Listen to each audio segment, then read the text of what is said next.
Olá, sejam muito bem-vindos ao Spider-Mass. Hoje vamos falar sobre o estudo da queda de corpos conectados por uma corda através de um ponto fixo. Se prepare, pois você irá se surpreender. Neste experimento, iremos analisar a queda de corpos conectados por uma corda, focando na influência do peso das massas, do material da corda e do ponto de fixação na trajetória dos corpos. Essa análise envolve o estudo de objetos em queda livre, bem como a influência da corda e do ponto de fixação na trajetória dos corpos. Para o experimento, necessitamos de 4 elementos. O primeiro, um corpo de massa em emisão, que iremos sempre considerar como de maior massa e sujeito a queda livre. O segundo, um corpo de massa emisinho, que será o corpo que deve enrolar no ponto fixo. Além dessas massas, precisamos de uma haste fixa e um pedaço de corda para conectar ambos, assim como podemos identificar na imagem.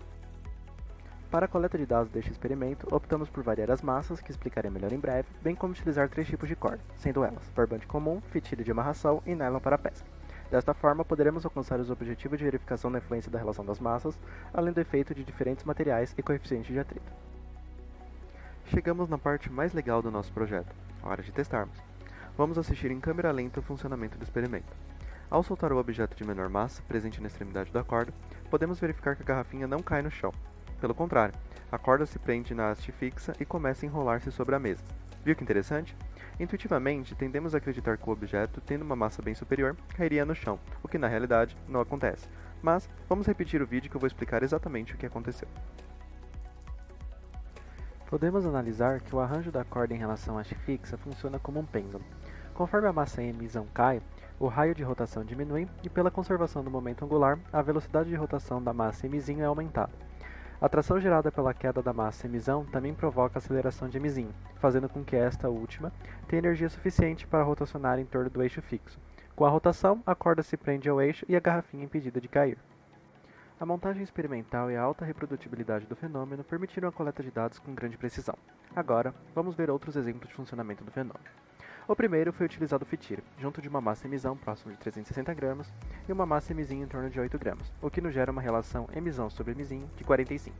Já o segundo, também foi utilizado o fitilho com uma massa emisão próxima de 15,30 gramas e a mesma massa emisinho de 8 gramas, gerando uma relação emisão sobre emisinho de 66,4. Para finalizarmos, vamos analisar mais um exemplo, desta vez com gripe de raquete enrolado na haste fixa, aumentando o coeficiente de atrito. Neste caso, temos uma massa emisão de 500 gramas e emisinho próximo a 44 gramas, ligados a um barbante numa relação emisão sobre emisinho de 12. Utilizando a ferramenta Tracker, podemos identificar com clareza as influências da razão de massas e do coeficiente de atrito durante a queda da garrafinha. No gráfico, o eixo X representa o tempo em segundos e o eixo Y representa, em metros, a posição vertical da massa emisão, com sua origem definida na altura da haste fixa. As linhas contínuas significam que foi utilizado o barbante para conectar as massas, já a linha tracejada representa a utilização do fitilho. As linhas que possuem marcações significam que a queda ocorreu com o atrito aumentado. Na legenda, os números representam a relação emisão sobre emisinho utilizada durante o experimento. Agora, vamos analisar os resultados do gráfico.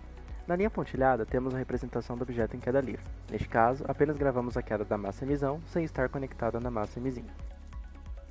Na linha verde, utilizando o barbante, temos uma relação emisão sobre emisinho em torno de 66,4, ocasionando uma queda próxima de 1,5 metro.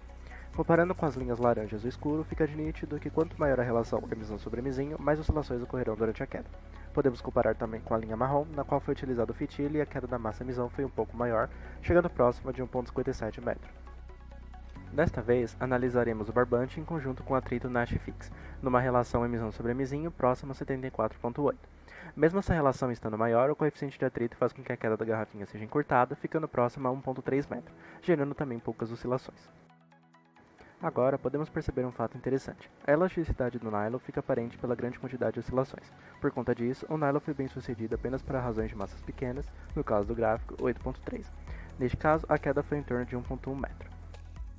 Por último, temos um resultado inesperado, no qual foi possível observar o fenômeno para uma configuração que não continha massa menor na extremidade oposta. Uma hipótese para o ocorrido é de que a corda, por si só, tem uma massa não desprezível e que, nessa configuração, possibilitou a ocorrência do fenômeno. Este experimento foi o que gerou a maior queda, próxima de 1,6 metro. Bom, podemos concluir que o fenômeno é altamente reprodutível para relações emisão sobre emisinho superiores a 5. Entretanto, experimentos com a relação inferior a este valor tendem a falhar. Além disso, verifica-se que a relação de massas tem mais influência quando comparado ao material da corda ou ao coeficiente de atrito entre o ponto fixo e a corda. Obrigado por assistir ao Spider-Mass.